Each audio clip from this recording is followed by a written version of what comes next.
नमस्कार, मी वैशाली सोनवणे। आज आपण 10वी गणित भाग 2 त्यातील प्रकरण 4 भौमितिक रचना याचा अभ्यास करणार आहोत। तर याच्यामधला पहिला घटक जो आहे तो आहे समरूप त्रिकोणांची रचना। आता समरूप त्रिकोण म्हणजे दोन समरूप त्रिकोणांपैकी एका त्रिकोणाच्या बाजू आणि दुसऱ्या त्रिकोणाच्या संगत बाजू यांचे गुणोत्तर दिले असता दुसरा त्रिकोण काढणे। म्हणजे एक त्रिकोण दिलेला आहे आणि दुसऱ्या त्रिकोणाच्या संगत बाजू काढल्यानंतर आपल्याला ते दोन्ही त्रिकोण काढता येतात। तर त्यामध्ये दोन प्रकार आहेत। पहिला, एकही शिरोबिंदू सामायिक नसताना, म्हणजे त्रिकोणाचे 3 शिरोबिंदू असतात तर ह्या दोन्ही त्रिकोणांमध्ये एकही शिरोबिंदू सामायिक नाहीये, ती एक रचना आहे। आणि दुसरी रचना आहे एक शिरोबिंदू सामायिक असताना, म्हणजे 3 शिरोबिंदूंपैकी त्यातला एक शिरोबिंदू दोन्ही त्रिकोणांमध्ये सामायिक असतो। अशा ह्या दोन रचना आहेत। दोन समरूप त्रिकोणांच्या संगत बाजू एकाच प्रमाणात असतात आणि त्यांचे संगत कोन एकरूप असतात। याचा उपयोग करून दिलेल्या त्रिकोणाशी समरूप असणारा त्रिकोण काढता येतो। तर आता हे जे आहे म्हणजे दोन समरूप त्रिकोण दिलेले आहेत, त्याच्या संगत बाजू एकाच प्रमाणात असतात आणि त्याचे संगत कोन देखील कसे असतात, एकरूप असतात। तर या गुणधर्माचा उपयोग करून आपल्याला दिलेल्या त्रिकोणाशी समरूप त्रिकोण काढता येतो। आता याच्यामध्ये एक उदाहरण आहे बघा, त्रिकोण एबीसी समरूप त्रिकोण PQR आणि एबीसी मध्ये AB बरोबर 5.4 सेमी, BC बरोबर 4.2 सेमी आणि AC बरोबर 6.0 सेमी। तर AB आणि PQ चं गुणोत्तर दिलेलं आहे 3:2।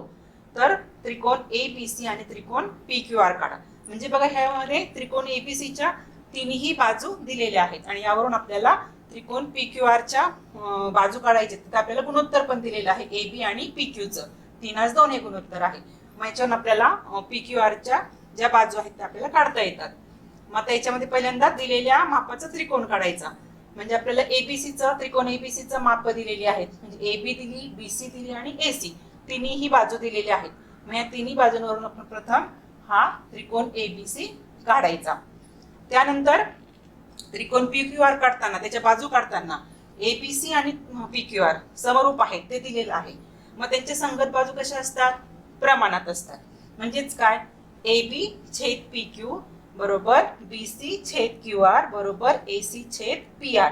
गुणोत्तर किती दिलेलं आहे, 3:2। हे समीकरण नंबर 1। म्हणजे या दोन्ही त्रिकोणांच्या संगत बाजू कशा आहेत, प्रमाणात आहेत। मग आता याच्यावरून आपण समीकरण 1 वरून आता आपल्याला AB BC आणि AC या बाजूंच्या इथे लांबी माहिती आहे, म्हणून मग आपण समीकरण 1 वरून काय करायचं की म्हणजे इथं काय आहे AB अपॉन PQ, म्हणजे AB ची लांबी आपल्याला माहिती आहे ती किती आहे 5.4, म्हणजे 5.4 छेद PQ। BC upon QR, BC ची लांबी आहे 4.2 सेमी, ती इथे लिहिलेली आहे। नंतर AC अपॉन PR, AC ची लांबी दिलेली आहे ती किती आहे 6.0, मग ती लिहिलेली आहे। आणि त्याचं गुणोत्तर किती दिलेलं आहे ABPQ बरोबर 3:2, म्हणून 3/2। मग आता आपल्याला पहिल्यांदा पहिलं हे घ्यायचं 5/4 छेद PQ बरोबर 3/2। मग आता PQ काढायची, तिरकस गुणाकार म्हणजे 5.4 गुणिले 2 आणि 3 गुणिले PQ, म्हणजेच काय 3 गुणिले PQ बरोबर 5.4 गुणिले 2 ह्यांचा गुणाकार केला तो किती येतो 10.8 आणि हे 3 बरोबर चिन्हाच्या पलीकडे गेल्यानंतर जरी ती गुणाकार असेल तरी इकडे भागाकार होतो। 3 इथं PQ ला काय आहेत, गुणिले आहेत। मग बरोबर चिन्हाच्या पलीकडे गेल्यानंतर ते 10.8 ला भागिले होतील। मग 3 ने जर आपण 10.8 ला भाग दिला तर तो जातो 3.6 चा, म्हणजेच PQ बरोबर PQ ची लांबी आलेली आहे 3.6 सेमी। मग एक बाजू मिळाली आपल्याला। आता दुसरी बाजू काय आहे, दुसरं गुणोत्तर 4.2 छेद QR बरोबर 3/2। पुन्हा तिरकस गुणाकार 3 गुणिले QR बरोबर 4.2 गुणिले 2। मग या ठिकाणी 3 पुन्हा इथं गुणिले आहे, इकडे गेल्यानंतर भागिले होईल। 4.2 गुणिले 2 बरोबर 8.4। जर भाग दिला तर कितीचा जातो 2.8, म्हणजे QR बरोबर QR ची लांबी आपल्याला इथे मिळालेली आहे 2.8 सेमी। म्हणजे आपल्याला PQ मिळाला, QR मिळाला। आता आपल्याला PR काढायचा आहे। मग PR काय आहे 6.0 छेद PR बरोबर 3/2. पुन्हा तिरकस गुणाकार म्हणजे 6.2 ला 6.0 ला 2 नी गुणायचं आणि PR ला 3 नी, म्हणजे 3 PR बरोबर 6.0 गुणिले 2. मग 6.0 गुणिले 2 म्हणजे किती? 12. मग इथं पुन्हा गुणाकार इकडे गेल्यावर भागाकार. कितीचा भाग होतो? 4चा. म्हणजे PR पण मिळाली आपल्याला 4.0 म्हणजे 4 सेमी. म्हणजे आपल्याला PQ मिळाली, QR मिळाली आणि PR पण मिळाली. म्हणजे ती त्रिकोणाच्या तिन्ही बाजू आपल्याला आता माहिती झालेल्या आहेत. ABCच्या तिन्ही बाजू माहिती आहे आणि PQRच्या पण तिन्ही बाजू आपल्याला आपण आता काढलेल्या आहेत. मग यावरून आपल्याला 2 त्रिकोण काढता येतील. ही मापं घेऊन आपण आता त्रिकोण काढूया. या ठिकाणी आपण आता मापं काढलेल्या आहेत. या 2 मापांचे त्रिकोण आपण काढणार आहोत. आता या ठिकाणी त्रिकोण ABC, यामध्ये AB बरोबर किती आहे? 5.4. पट्टीमध्ये 5.4 अंतर घ्यायचं आणि एक रेषाखंड काढायचा. त्यानंतर B आणि C किती आहे? 4.2. मग कंपास मध्ये 4.2 अंतर घ्यायचं आणि B वरती टोक वरती टोक ठेवून इथे एक कंस करायचा. त्यानंतर AC किती आहे? 6.0 म्हणजे 6. मग कंपास मध्ये 6 सेंटीमीटर एवढं अंतर घ्यायचं आणि A वरती टोक ठेवून पहिल्या कंसाला छेदणारा दुसरा कंस काढायचा. मग त्या ठिकाणी आपल्याला काय मिळतं? इथं आणि मग ह्या 2 रेषा जोडून घ्यायच्या. त्या ठिकाणी कंस एकत्र छेदलेले आहेत, त्या 2 रेषा जोडून घ्यायच्या आणि वरती C हे शिरोबिंदूचं नाव आहे. म्हणजे त्रिकोण ABC हा त्रिकोण मापाप्रमाणे आपण काढलेला आहे. आता दुसरा त्रिकोण त्याच्याशी समरूप असणारा कोणता आहे? PQR. मग PQ किती आहे? 3.6 सेमी. 3.6 सेमीचा रेषाखंड काढून घ्यायचा. त्यानंतर आपल्याला QR चं माप दिलेलं आहे 2.8. 2.8 घ्यायचं माप कंपास मध्ये आणि नंतर कंस काढून घ्यायचंय. 2.8 चा कंस काढून घ्यायचा. त्यानंतर आपल्याला PR चं माप दिलेलं आहे 4.0 म्हणजे 4. मग पुन्हा कंपास मध्ये 4 सेंटीमीटर एवढं अंतर घ्यायचं. P बिंदूवरती टोक ठेवून पहिल्या कंसाला छेदणारा दुसरा कंस काढायचा आणि ज्या ठिकाणी 2 कंस छेदलेले आहे त्याच्या छेदनबिंदूला R नाव द्यायचं आणि हे QR आणि PR हे दोन्ही जोडून घ्यायचे. मग आपला हा त्रिकोण PQR दिलेल्या मापाचा तयार होतो. अशा पद्धतीने 2 समरूप त्रिकोण आपण काढलेले आहे की ज्यामध्ये एकही शिरोबिंदू सामायिक नाही. म्हणजे आपली रचना काय होती? एकही शिरोबिंदू सामायिक नसताना समरूप त्रिकोणांची रचना करणे. या पद्धतीने ही रचना आपण केलेली आहे. आता आपण दुसरी रचना शिकणार आहोत की एक शिरोबिंदू सामायिक असताना समरूप त्रिकोण काढणे. आता उदाहरण बघा, त्रिकोण PQR समरूप त्रिकोण LTR. तर तुम्ही नीट त्रिकोण बघितले PQR आणि LTR, यामध्ये एक शिरोबिंदू सामायिक आहे. कुठला? R. या ठिकाणी R आहे आणि LTR मध्ये देखील R आहे. म्हणजे इथं R हा एक शिरोबिंदू काय आहे? सामायिक आहे. आणि आता त्रिकोण PQR ची माप आपल्याला दिलेली आहे. त्रिकोण PQR मध्ये PQ बरोबर 4.2 सेमी, QR बरोबर 5.4 सेमी आणि PR बरोबर 4.8 सेमी. आता आणि आपल्याला गुणोत्तर दिलेला आहे PQ/LT बरोबर 3/4. तर त्रिकोण PQR आणि त्रिकोण LTR काढा. मग आता आपल्याला इथं काय करावं लागणार आहे की कुठला त्रिकोण दिलेला आहे? PQR. आता इथं गुणोत्तर काय दिलंय? PQ आणि LT. आता या ठिकाणी PQ बरोबर 3 आणि LT बरोबर 4. म्हणजे हा जो दुसरा त्रिकोण आहे LTR, आता LT बरोबर 4 आहे म्हणजे जास्त आहे, मोठा आहे 3पेक्षा. म्हणून हा LTR असा असणार आहे, मोठा त्रिकोण असणार आहे आणि त्रिकोण PQR हा छोटा त्रिकोण असणार आहे. मग आपण काय करू? पहिल्यांदा PQR काढायचा. मग आता PQR मध्ये कुठला शिरोबिंदू सामायिक आहे? R. म्हणून तो पहिल्यांदा इथं लिहायचा, R शिरोबिंदू. मग आता इथं R आणि मग कुठली बाजू दिलेली आहे? RP म्हणजेच PR दिलेले म्हणजे RP 4.8 ती काढून घेतली 4.8 सेमी. त्यानंतर आता दुसरी बाजू दिलेली आहे कोणती? इथं R आहे म्हणजे QR पाहिजे आपल्याला. मग आता QR किती दिलेली आहे? 5.4. मग कंपासमध्ये 5.4 सेमी अंतर घ्यायचं आणि एक कंस काढायचा 5.4 सेमी अंतराचा. त्यानंतर दुसरं काय दिलेलं आहे? PQ दिलेला आहे. किती दिलेला आहे तो? 4.2 सेमी. मग कंपासमध्ये 4.2 सेमी अंतर घ्यायचं आणि पहिल्या कंसाला छेदणारा दुसरा कंस काढायचा. मग 2 कंस ज्या ठिकाणी छेदतात तिथं आपल्याला एक बिंदू मिळतो, त्या बिंदूला नाव द्यायचं क्यू. म्हणजे आपल्याला त्रिकोणाचे 3 शिरोबिंदू मिळाले, पी क्यू आर. मग आर क्यू आणि क्यू पी हे दोन्ही पण ज्या बाजू आहेत त्या जोडून घ्यायच्या, म्हणजे आपला त्रिकोण तयार होतो. आता झाला पी क्यू आर त्रिकोण. आता आपल्याला कुठला काढायचा आहे? LTR. मग आता ही जी काय आपण PR घेतलेली आहे 4.8, तर तीच बाजू थोडीशी पुढे वाढवायची आणि मग तो एक किरण काढून घ्यायचा, ह्याला Y नाव देऊ आपण. आणि पुन्हा हा जो आपण काढलेली आहे बाजू 5.4 सेमी, ही पण पहिल्यांदाच पुढे वाढवून घ्यायची, कारण आपल्याला पुढचा बिंदू मिळवायचा आहे LTRचा. त्यानंतर मग आता इथं आपल्याला पी आता किती अंतर दिलेलं आहे आपल्याला, हे काय दिलेलं आहे PQ अपॉन LT किती दिलेलं आहे? 3/4. म्हणजे जास्त बाजू किती, जास्त किती आहेत? 4 आहेत. म्हणून मग काय करायचं, R शिरोबिंदूतून खालच्या बाजूनी 30 ते 45 अंशापर्यंत, जास्त मोठा काढायचा नाही, लघुकोनच काढायचा आपल्याला, विशाल कोन काढायचा नाही. लघुकोन म्हणजे 90 अंशापेक्षा लहान. मग अंदाजे काढायचा, असं मोजून घ्यायचं नाही याच्याने, फक्त आपण अंदाजे काढायचे. 45 अंशापर्यंत किंवा 30-35 अंशापर्यंत असा कोन एक काढून घ्यायचा खालच्या दिशेने. मग ह्या ठिकाणी ही अशी रेषा काढून घ्यायची, म्हणजे हा किरण RX किरण काढून घ्यायचा. मग आता किती आहेत? 4 बाजू, म्हणजे जास्त भाग किती आहेत? 4 आहेत. म्हणून मग इथं 4 भाग अगदी आपल्या सोयीस्कर अंतर घ्यायचं कंपासमध्ये आणि मग कंस करायचा 1, 2, 3 आणि 4. त्याला नाव द्यायचं R1, R2, R3 आणि R4. म्हणजे असे 4 आपल्याला भाग मिळालेले आहेत. आता गुणोत्तर काय दिलेले? 3/4 म्हणजे 3/4.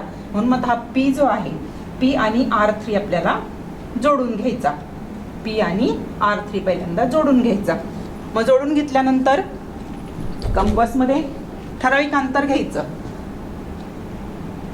आणि ते इथं R3 वरती टोक ठेवून एक कंस काढायचा, असा कंस काढायचा, जो ही जी रेषा आपण काढलेली आहे PR3 याला असा छेदणारा कंस काढून घ्यायचा. तेच अंतर ठेवायचं, अंतर बदलायचं नाही.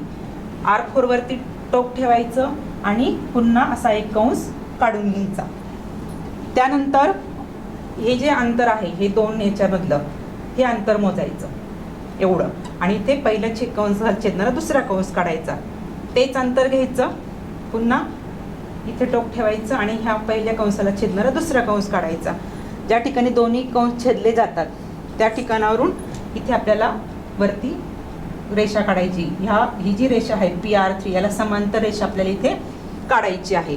आणि ज्या ठिकाणी ही रेषा इथे छेदते त्या ठिकाणी त्या बिंदूला नाव द्यायचं आहे L. आता हे झालं हे इथल्या. आता वरती आपल्याला परत समांतर रेषा काढायची आहे. आता इथं P दिलेला आहे आणि Q ही रेषा दिलेली आहे. मग पुन्हा आपलं सोयीस्कर अंतर घ्यायचं, एक कंस काढायचा, तेवढंच अंतर घ्यायचं, L बिंदूवर ठेवायचं, पुन्हा एक कंस काढायचा, अंतर बदलायचं नाही. नंतर पुन्हा ह्या 2 कंसामध्ये इथलं अंतर घ्यायचं, पहिल्या कंसाला छेदणारा दुसरा कंस काढायचा, पुन्हा इथं जो कंस आपण काढलेला आहे त्या कंसावरती टोक ठेवून पुन्हा ह्या पहिल्या कंसाला छेदणारा दुसरा कंस काढायचा. ज्या ठिकाणी हे 2 कंस छेदले गेलेले आहेत त्याच्यातून आपल्याला पुढे रेषा काढायची आहे. मग या ठिकाणावरून इथं L बिंदू आहे आणि हा कंस आहे छेदणारा कंस, या ठिकाणून आपल्याला ही रेषा काढायची आहे. आणि इथून जो किरण निघालेला आहे त्याला छेदणारी ही दुसरी रेषा आपण काढायची आहे. ज्या दोन्ही ठिकाणी जेव्हा छेदनबिंदू असतो इथला, तर त्याला आपण नाव द्यायचं आहे T. म्हणजेच आपल्याला दुसरा त्रिकोण मिळतो LTR. पहिला त्रिकोण कोणता आहे? PQR. म्हणजे बघा दोन्ही त्रिकोणांमध्ये R हा शिरोबिंदू सामायिक आहे आणि मग एक शिरोबिंदू सामायिक असताना अशा पद्धतीने हे समरूप त्रिकोण काढायचं आहे. आता आपण उदाहरण दुसरं बघूया. यामध्ये पण एक शिरोबिंदू सामायिक आहे, त्याची रचना करायची आहे. फक्त फरक एवढा आहे की इथे 7/5 म्हणजे इथे पहिला जो त्रिकोण दिलाय तो मोठा दिलेला आहे. बघा आता त्रिकोण ABC समरूप त्रिकोण AEH. ABC आणि AHE यामध्ये A हा शिरोबिंदू कसा आहे? सामायिक आहे. मग त्रिकोण ABC मध्ये AB बरोबर 6.3 सेंटीमीटर आणि आपल्याला कोन दिलेला आहे, कोन CAB बरोबर 50 अंश आणि AC बरोबर 5.6. तो आपण रचना करूया. बघा आता ए बी दिलेली आहे 5 किती आहे ए बी 6.3 ती आपण घेतली इथं 6.3 सेमीची रेषाखंड काढून घ्यायचा.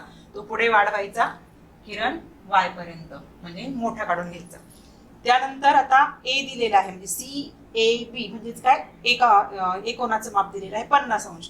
ते आपण कोण मापकाच्या सहाय्याने मोजायचं इथे आणि 50 अंशावरती इथे वरती किरण काढून घ्यायचा 50 अंश मोजल्यानंतर. नंतर आपल्याला काय दिलेलं आहे आणखीन एसी दिलेला आहे म्हणजे इथं कुठेतरी सी बिंदू असणार आहे. तो किती आहे एसी 5.6 कंपास मध्ये 5.6 अंतर घ्यायचं आणि तसा कंस करायचा 5.6 अंतराचा कंस करायचा म्हणजे आपल्याला एसी हे मिळतं म्हणजे सी बिंदू मिळतो. म्हणजे या ठिकाणी आपला त्रिकोण तयार होईल मग एबीसी. मग त्याच्यानंतर आपल्याला काय दिलेलं आहे गुणोत्तर ए बी छेद ए एच 7/5. तर आता मोठी बाजू कोणती आहे ए बी म्हणजे एबीसी हा त्रिकोण कसा असणार आहे मोठा असणार आहे. मग आता आपण काय करणार की इथून खाली पुन्हा कोण मोजायचा तो कितीही मोजू म्हणजे 30 ते 45 तुम्हाला सांगितलं. जास्त जर आपण विशाल कोण काढत बसतो तर हे जास्त अंतर वाढणार म्हणून आपण लघु कोणच काढायचा. मग या ठिकाणी अंदाजे लघु कोण काढलेला आहे 30 ते 45 अंशाचं कितीही काढा तुम्ही. नंतर मग ही एक असा किरण काढून घेतला आपण हा म्हणजे कोण तयार केला. मग किती आहेत भाग 7. मग इथं 7 कंपास मध्ये ठराविक अंतर घ्यायचं आपल्या सोयीनुसार आणि असे 7 कंस इथे करायचे आहेत.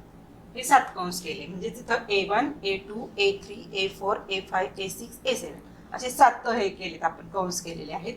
आता आपल्याला मोठा भाग दिलेला आहे 7 म्हणून मग आता बी आणि A7 हा जोडून घ्यायचा. बी A7 जोडून घेतला. मग कंपास मध्ये आपल्याला सोयीस्कर अंतर घ्यायचं एक कंस काढायचा. पहिल्या ह्या रेषेला छेदणारा कंस काढायचा तेच अंतर ठेवायचं. दुसरं कोणतं आहे 5 AH5 आहे म्हणजे A5 वरती टोक ठेवायचं आणि कसा कंस काढून त्याच मापाचा कंस काढून घ्यायचा. त्यानंतर ह्या दोन जे आहे हा कंस काढलेला आहे ह्या दोन याच्यामधलं अंतर मोजायचं. इथे एक कंस काढायचा आणि तेच अंतर घेऊन इथे एक कंस काढायचा. मग इथे 2 कंस छेदलेले आहेत मग ते छेदलेल्या कंसांमधनं इथून आपण ही एक रेषा काढून घ्यायची.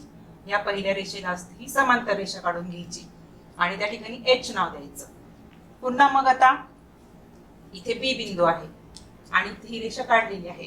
पुन्हा मग सोयीस्कर अंतर घ्यायचं कंपास मध्ये एक कंस काढायचा. असा कंस काढल्यानंतर तेच अंतर घ्यायचं एच बिंदूवरती ठेवायचं आणि तेवढ्याच मापाचा असा कंस काढून घ्यायचा. पुन्हा या दोन हे कंस काढले याच्यामधलं अंतर घ्यायचं आणि इथे पहिल्या कंसाला छेदणारा दुसरा कंस काढायचा. तीच क्रिया इथे करायची.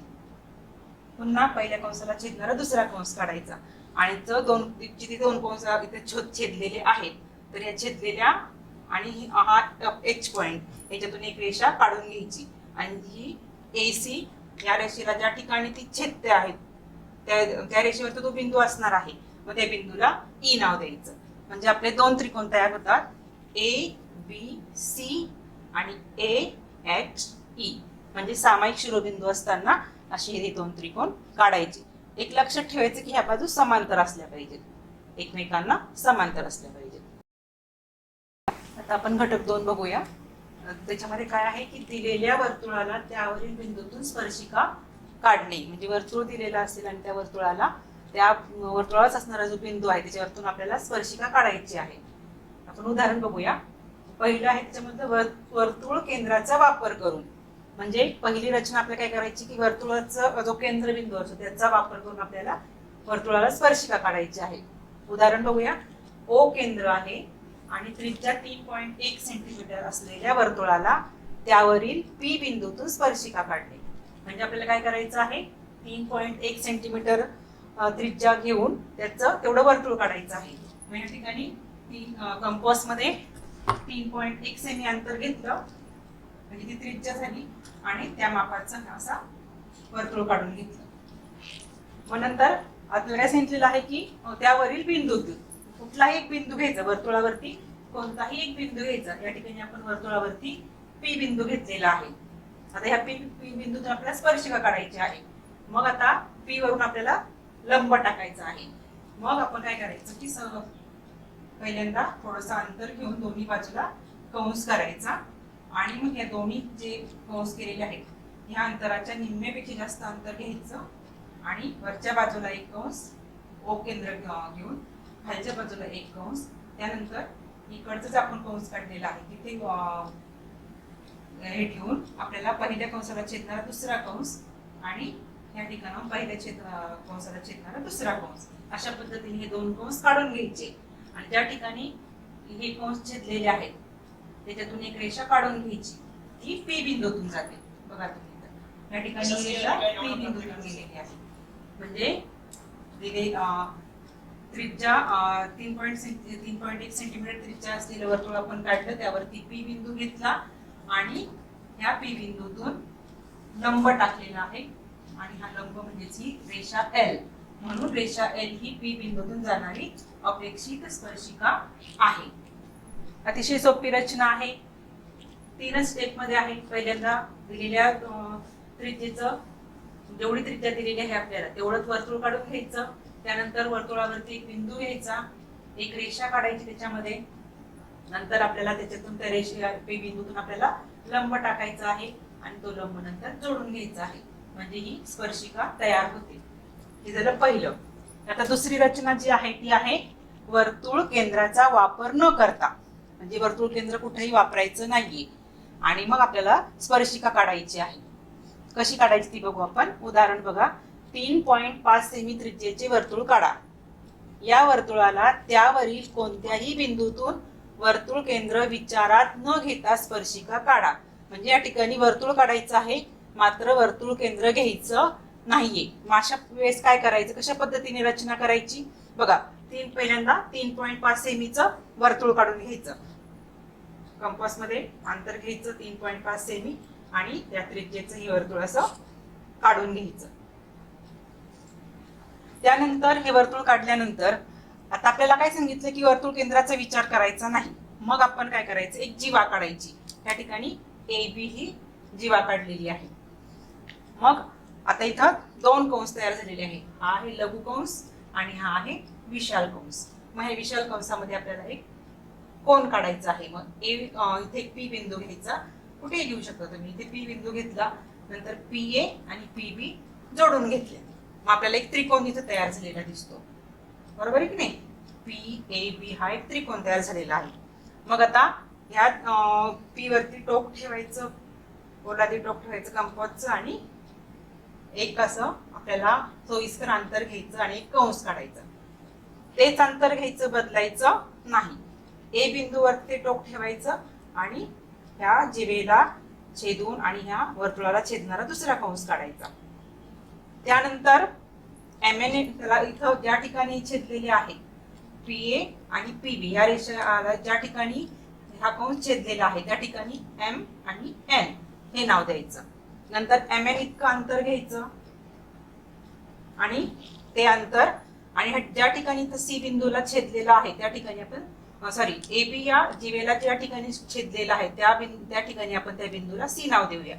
मग आपण सी वरती हे पोलादी टोक ठेवायचं आणि इकडे खालच्या दिशेने एक कंस करायचा, म्हणजे पहिल्या याला कंसाला छेदणारा दुसरा कंस करायचा.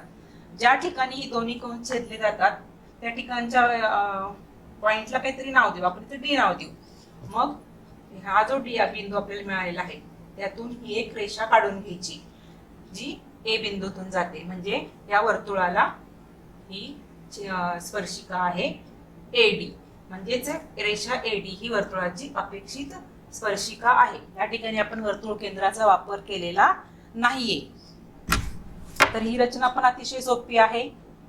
पुन्हा एकदा थोडक्यात सांगते. पहिल्यांदा वर्तुळ काढायचं, त्यानंतर जीवा काढायची, त्यानंतर दोन कंस तयार होतात, लघु कंस आणि विशाल कंस. विशाल कंसामध्ये एक कोन काढायचा, त्या कोणामध्ये ठराविक अंतर आपल्याला इथं हा जो कोन आहे इथं पी बिंदूवरती टोक ठेवून ठराविक अंतर घ्यायचं, इथे कंस करायचा, त्याला एम एन त्या बिंदूंना कुठलेही नाव देऊ शकता, इथे एम एन नाव दिलेलं आहे.